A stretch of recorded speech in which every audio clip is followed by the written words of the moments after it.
I'm pleased with my performance thus far. I'm actually doing pretty well. I have no idea, but no one's died yet, which is great. Hello and welcome back to another episode of PlayStation Underground. This is Zach Miner. I'm here with Sid Schumann. Why, hello. Hey, Sid. We're going to try something a little bit different on Underground. Usually we're checking out the newest and the hottest games. Today, we're going to take a game that I've never played, but is one of your favorite games of all time. Yeah, it's incredible. I've played more Darkest Dungeon in the last year or two than I've played probably anything else. So why don't you show it to me and see if you can kind of convince me to put it next to my queue. Okay. And I'll tell you why I think this is such a perfect fit for you. Okay. Is you love XCOM. You I love do, XCOM 2, yes. the high anxiety, high tension games. I love them too. Yep. And I've been shocked and maybe a little chagrined that you haven't actually checked out Darkest Dungeon. So we are diving in here to the new Crimson Court DLC that actually is just like a week or two old at this point. Right. Pretty new. And it adds a ton of new mechanics and new elements, things I think that just anyone would be interested in. But I wanted to jump in here to hopefully an encounter with the Fanatic, who is this new, if you remember Resident Evil 3 and the Nemesis. Oh, sure. This is similar to that concept. So in Crimson Court, you can see here my little makeshift ragtag party. Most of them, all of them actually, are infected with the Crimson Curse, which is a sort of vampiric, bad news, wasting disease that is incurable, at least at this point in the game. And there's this kind of mechanic where there's blood that you need to drink. I'm out of blood, so my characters are actually in pretty bad shape right now. All right, there's a lot of stuff. There's a lot going on here. Stuff happening right now. There's a lot going on here. Fundamentally, though, and again, like I said, the reason I think you're going to like this game is because it is a turn-based tactics game. Set in a very different playing field than XCOM, but with many of the same principles. Permadeath, and a whole lot of other things. Okay. Are we in a procedurally generated area here? We are. Now, can you see that little trap on the lower right there? I'm going to try and disarm it. Oh, there we go. Oh. You like that? I had not seen that. Now, look at the map on the lower right-hand corner there. Yeah. It's giving us a lot of information. Indeed. Tell me what I should read from that information. Okay, so I just found a secret room here because I rolled a successful scouting. Okay. I forgot to put my key in there. I still got some good stuff out of it. So you can see my inventory on the lower right there.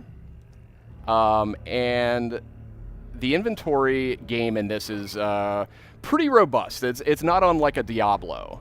So I've only got a few slots to spare. I've got torches. Look at the top of the screen there as I light my torches. As I light torches, the game gets a little easier. As the torchlight begins to fade, it gets harder and harder. Okay, that's a cool mechanic. It is a cool mechanic. And I'm assuming that it also kind of affects what you can see? No, it's purely, if you wanted to, oh boy, I got poisoned by a trap. So all of that and more is possible in Darkest Dungeon. So I'm really, that's not This is not actually our guy. This is not the Fanatic, this is the Collector. He is a mini-boss as well. So did you have any idea, so it's room-based it seems. Yes. Did you have any idea when you stepped into this room that this guy would be here? No. Okay. I could see I think I saw that there was, no, we're in a hallway right now. So I did not see him, no. Okay. Interesting. So this guy is going to keep summoning these heads. Okay, so you go in order of kind of, sorry. It rolls based on a speed stat. So it's essentially, if your character has high speed, they have a much higher chance of going early in the turn. So this is my leper here. He's a tank. He can't really do much with the back rows there. That's almost kind of like a JRPG mechanic. Kinda. Right? Like. As the fiend falls, a faint hope blossoms. Great narration in this game, by the way, by the great Wayne June. Yes, indeed. Obviously, you have talked about this game many times. Many times. Perhaps the most talked about game from you on the PlayStation Blogcast. Could be. I mean, I've been doing that blogcast for 7 or 8 years, but it's up there. Fair. It's up yeah, there, that's you know. True. That's true. Okay. At least certainly in my term on it. Yeah. It's very, very difficult. I do know a thing or two about it these days, so I'm pretty efficient at getting through this. As you can see, I'm making short work out of this guy. Yeah, I think you played it for maybe like a year before you actually completed it, right? That's right. So I just put a bleed on him. He's going to take damage over time. So are these class-based characters? They are, yeah. Okay. And so up front, I've got my leper. He's a tank. He's a brute. He does huge damage and takes a lot of damage. He can self-heal. To his left, right here's my leper. So I can do, this is a 1. I can attack 1 enemy, or I can attack 2 for a little less damage. But I'll probably go for 2 because these guys are kind of weak.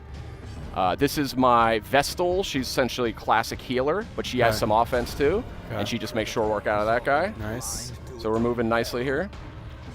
This is my essentially rogue. He's a highwayman, is what his name is. So he's a very versatile fighter. So he's doing a riposte right there. That move just gave him a riposte. I think that's how you pronounce that. Yeah, so it moved him up front. So the placement of where the characters are placed is critical. Different skills for each of those characters are only available depending on what position they're in. Oh. You see what I mean? So interesting. I put that crossbow, the archer or whatever, I put her in the back because she's nearly useless up front. She has to stay in the back. Makes sense. Yeah, whereas this guy, my leper is getting dangerously close, getting pushed so far back he can't attack. Wow. Oh, that was a bad move. And sorry, what's the number at the top of the screen there? That's the torchlight level. Ah, okay. I'm not entirely sure how that works, to be totally honest with you. So she just actually attacked one of my characters because she's fiending for blood. She has been infected. All of them are infected with the Crimson Curse, and it begins to make them act irrationally. Okay. So they might attack each other, must find blood, as you can see. And I got this all wrapped up. Nice work. Thank you. Oh, I got a good item there. That's a very rare item. Ooh. I'll take it. Lots of good loot in this game. Okay. So let's keep moving here. I'm real curious to see if we find this fanatic. So I'm bleeding. I can use a bandage to patch it up so I stop taking damage over time. There's a lot to take in with this game. Yeah, I'm feeling a little overwhelmed.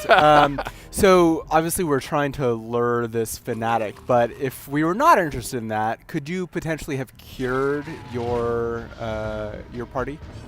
With this Crimson Curse? Yeah. Not as of yet, at least not in the... I've heard you can find a cure later in the game, but it's part of the storyline. Got it. So once these folks are infected, that's it. And I have to keep feeding them blood, or they deteriorate, essentially. Right. Ooh, that was a good hit. So this game is permadeath based. It is. Correct. And you have a kind of a larger pool of characters, is that right? I have 30 characters. I built it up as big as it can go. Now see, a movement skill was just applied to my Vestal there, so she got knocked up front. Terrible situation I'm in right now. I got to move her back. I had to just basically waste a turn there, just moving her out of the way. So, bam.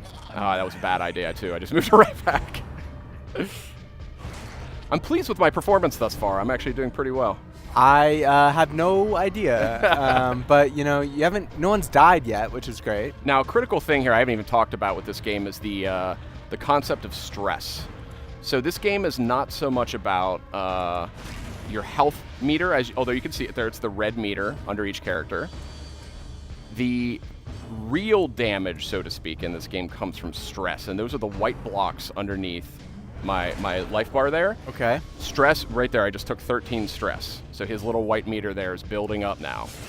And stress, if we may see it here in a little bit, but stress is bad because she can't really do much right now. Stress will make your character snap, essentially. Sure. And when that happens, they become a greater risk of getting a heart attack. So essentially, stress is the real enemy. I can always heal. Stress is much, much trickier to actually do something about. As in real life. Just in real, exactly. But I'm about to finish this guy off here. There we go. Not too shabby. So he just got a little bit of stress healed, but it's tricky. It's not very common. So these are a bunch of items. Here's some blood. Okay, that's good. Give it to him. Now that kind of, gets him back under wraps there. He's not going to fall apart on me. All right, move these guys around a little bit. There we go. Okay, let's keep going. So he's got a negative quirk, as they call it. He automatically ran up and checked that body, which was not a great idea. Okay. They have psychological quirks. These are the characters. Actually, I'll show you really quickly here. So you can see here a lot to take in, but you see the quirks in the upper left-hand corner. Okay. The ones on the left in yellow are positive. Sure. They're helpful. The ones on the right are negative. They are bad. Right. So it might make the character do something obsessive, like they might check a dead body because they're obsessed with death, for instance. Who among us can resist Exactly. the tantalizing pleasures of touching a dead body? This game is very realistic, if nothing else. Spirits are lifted. Okay, let's just keep going here a little longer. I do want to check out the actual Crimson Courtyard itself, the new area in the game.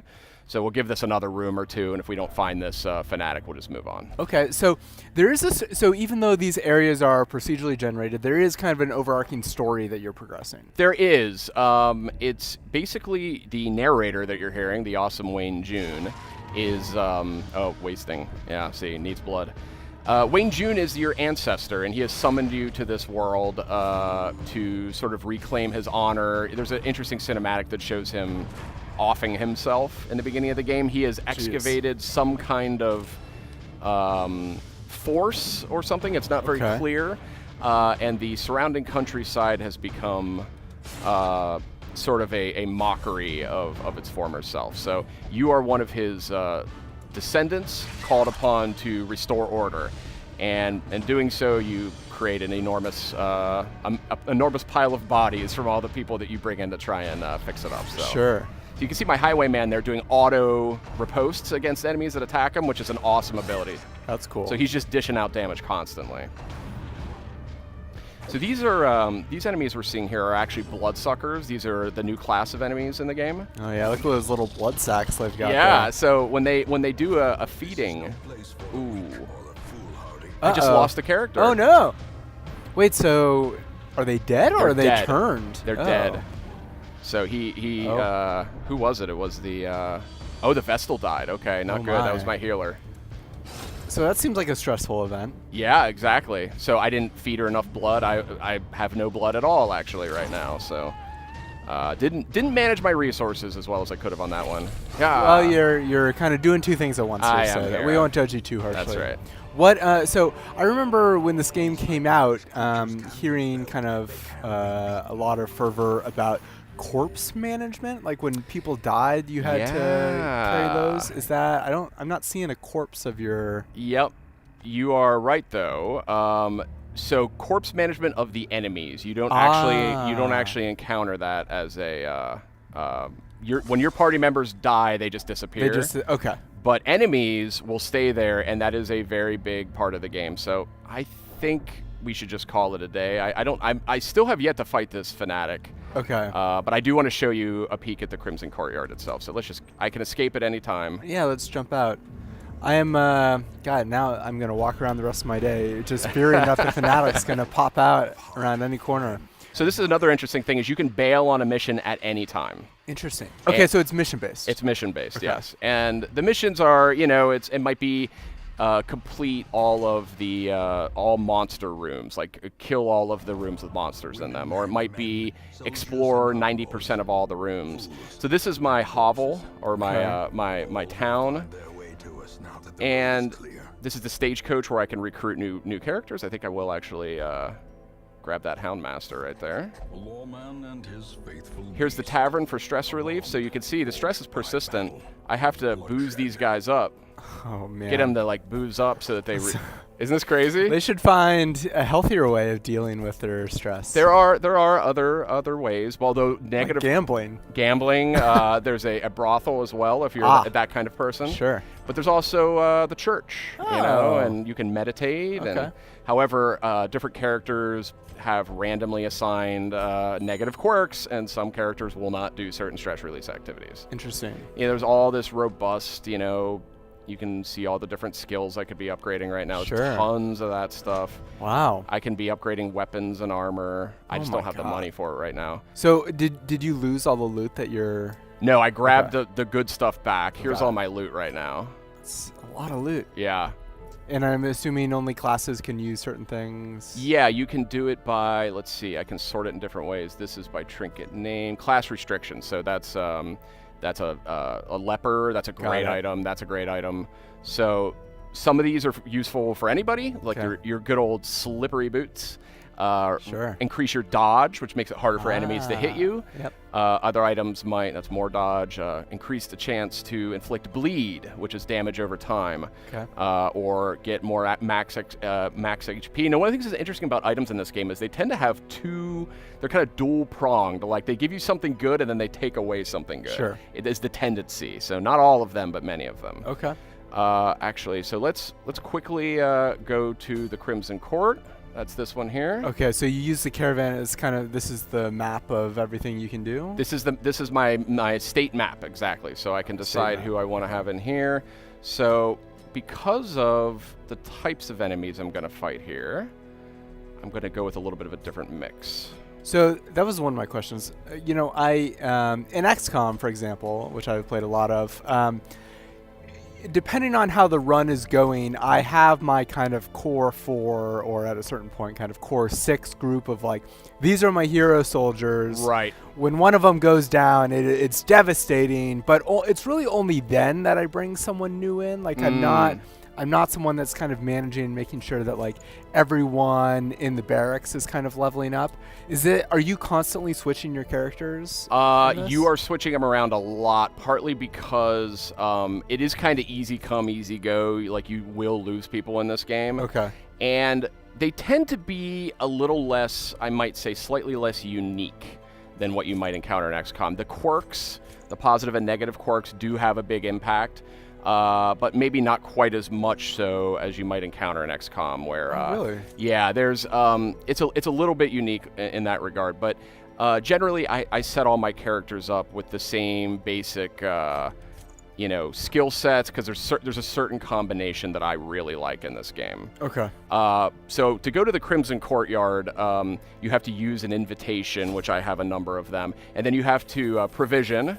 So I'm going to take a bunch of food here. Isn't this crazy? Yeah, this is wild. Take some shovels for digging treasure. Or removing obstacles. Those are critical at times. I definitely am going to want bandages out the wazoo. Don't need any herbs. It's not that useful, but I will take some poison antidote. And I'll take... now, if I take holy water and put it on my Crimson Curse guys, it'll, destroy them. They're basically vampires, So I see you have one person in your party who is not afflicted? Correct, yes. Okay. And do they, by hanging out with the rest of this sick crew, have a chance to get sick? Not in combat, but if I put them in a stress relief activity, so I don't have enough blood back at headquarters, there's a supply. Oh. So somebody might die because they might starve to death, but what are you going to do? Well, that's the true Darkest Dungeon experience, That's right, that's right. We've already lost one person today. That's right. So to answer your question, though, if my unafflicted character is in the same stress release activity as an infected character, there is a chance they'll get infected as well. So generally it happens through combat. That is the primary way. Stay away from the brothel. That's right, that's right. If you see some sick people in there. And very quickly, I'm going to alter a skill here. I'm going to say I want a bleed skill. Yeah. So what is new about this area from the original base game? So take everything I just told you and throw maybe 50% of it out. Oh, perfect. They change it all up. So the torchlight at the top, you notice it is now a dull pulsating red. Yes. The torchlight mechanic is no more.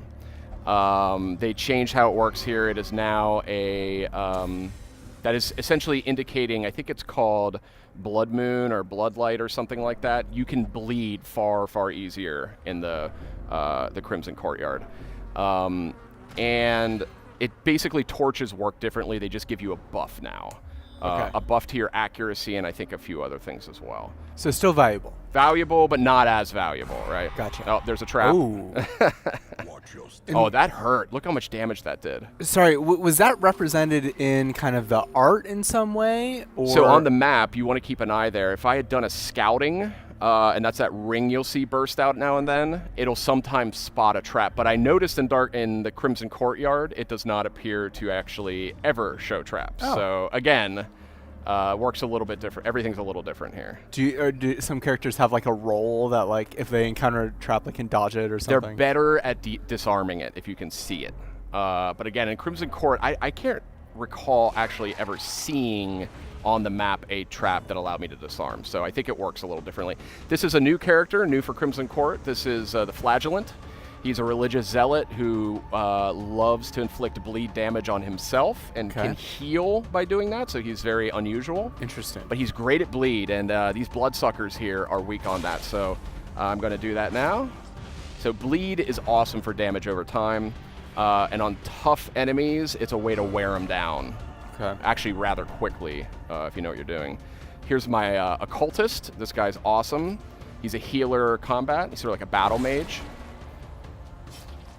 So the folks in the back are always the hardest to hit. Oh, see, he's mutating into like a mosquito guy, you know? Oh, yeah, it's pretty weird, right? I mean, I don't think I've ever seen a game that is more macabre than this. I love the art style, though. It's really cool. So I'm just going to try and stack this bleed damage as much as I can. Yeah, it's interesting. Do you think it's the kind of like the tone and the setting that has drawn you in, or is it really the mechanics? I think it's a combination of all of it. Like, I really enjoy the aesthetics for sure. Hit all three of them. I really like the combat, though. I think the combat is a really interesting approach. I've said this before, it's kind of an odd statement. I tend to really like Western turn-based tactics games. Sure. I'm less experienced with the Eastern sort of school of it. Right. But I loved growing up. I loved all the Gold Box SSI, Dungeons and Dragons games. I loved XCOM. So I love like sort of just the Western take on the genre because, I don't know, it's got some unique elements to it. The permadeath tends to be a common element. I like games that are sort of high stakes. You know what I mean? Sure. Did you ever play Commandos? You remember those games? Commandos. Not sure I do. No. What system? It was a PC series early on. Oh, top-down, third. Yeah. Kind of an isometric turn-based. Yeah, I was not very good at them, but I do recall. Oh, that was a good hit. So I'm curious, your relationship with this game. Was it love at first sight? Did you pick it up and still haven't put it down? So I remember being intrigued because I love Lovecraftian stuff. Sure. Like, that's a huge draw for me. And I knew this game had a little bit of that going on. I didn't know how much. That's always a question. And I fired it up when my little brother was in town. I fired it up. Oh, if I had blood here, I could actually give it to that beggar and get some treasure for it. But I fired this game up, and I had no idea what I was doing because it is a lot to take in. This is not a low learning curve title. Interesting. So I can actually do... Yes. This is huge. I've never actually successfully done this. Now it must be carried home. So check this out. I'm going to camp. So there's a whole camping dynamic in this game, and you can heal, you can get some stress release back. Easy companionship. Looks like a merry camp. That's right, yeah. So I can do all kinds of buffs and stuff here, although my guys are in bad shape, so they're not really playing very nice with this. So wait, so you found some treasure, so now you can camp, or? I found a wine crate, which you can use a shovel on to get firewood. Okay. That allows me to then set up camp, that it allows me to buff myself or heal myself. So just kind of an interesting little take here. I can, heal him. The buffs are the best part. But these characters, I don't have very good buffs with these characters, unfortunately. Like, I could do this one, for instance, that would reduce everyone's stress enormously, but would impact my speed and accuracy. I'll do that. So again, stress being the biggest enemy in this game. So I did a pretty good job of getting rid of some of that stress there. To answer your question, though, I played it, and I had no idea what I was doing, and I went straight for the darkest dungeon, which they do allow you to do right in the beginning of the game if you want to, and got completely annihilated because my characters were all level 0, and said, what is this game? And so I became kind of fascinated with it, and I think it was the complexity of it. It's like a big Rube Goldberg machine, and I was trying to figure out kind of how it all worked and all the, what do you do with this? There's actually, if I had the right item, I could use a certain item on this and have a better chance of getting better loot. I will simply skip it for now. So the Crimson Courtyard. Oh, here's another one. I never get these. Nice. So I got another camping log. Cool. It's the first time I've ever actually successfully done that. How good is the game at kind of telegraphing what you can do or kind of what things mean? Super mysterious. Okay. Like, you'll figure it all out. What I ended up doing is I went on Game FAQs. Sure. And I Shout spent, out. 20 minutes, half an hour just researching, like, which are the best characters? Which are the characters that are recommended, you know? Okay. And that opened the door. It allowed me to really kind of hone in on successful party builds, basically, which is a big part of it. Like, in the beginning, I had no idea, sort of the benefits of these different characters and how they could really be set up nicely, which skills are the best to use in different positions. And once you find a mix that works, you tend to stick with it. Oh, now I just lost somebody. Oh, jeez. Devastating. Another one bites the dust. That's right. Ooh. Ouch. Oh, that's a riposte. I didn't know enemies could do that.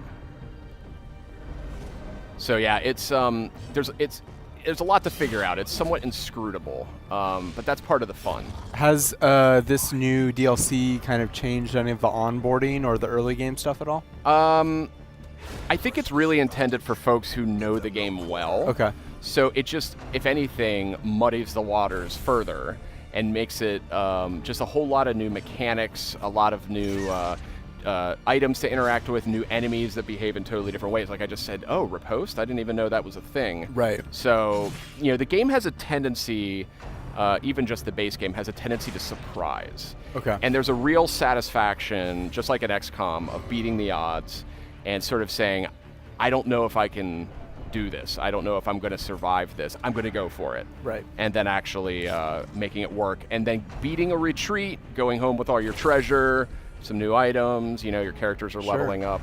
It's very satisfying. So. Does the game at all kind of telegraph a percentage of kind of the dice roll of kind of you're this likely to hit this person? It does. So if you look, when I highlight one of these characters on the right side in gold, it says, hero to hit. There it is. Hero to crit. Got it. That makes sense. Yeah, and then you can see resistances below that. Right. Okay. Stun, blight, bleed, etc. Right. It shows what their different skills are, all that. So anyway, you're hanging in there. You made it. That's right. I got some items from my dead guy, unfortunately. So I think. What do you think? You seen enough? Can you make a judgment on this? I've seen a lot. I feel like there's a lot that I still don't understand. But you sold me, Sid. I want to pick this up. So I've bought it, but I've done nothing more than just simply open it up. Mm-hmm. But I could see myself really getting into this. I think if I can get over kind of that initial hump, there's certainly a lot to sink your teeth into. Tons to sink your teeth into. One of my favorite games in years. So thanks for joining me, Zach. Thanks for showing it.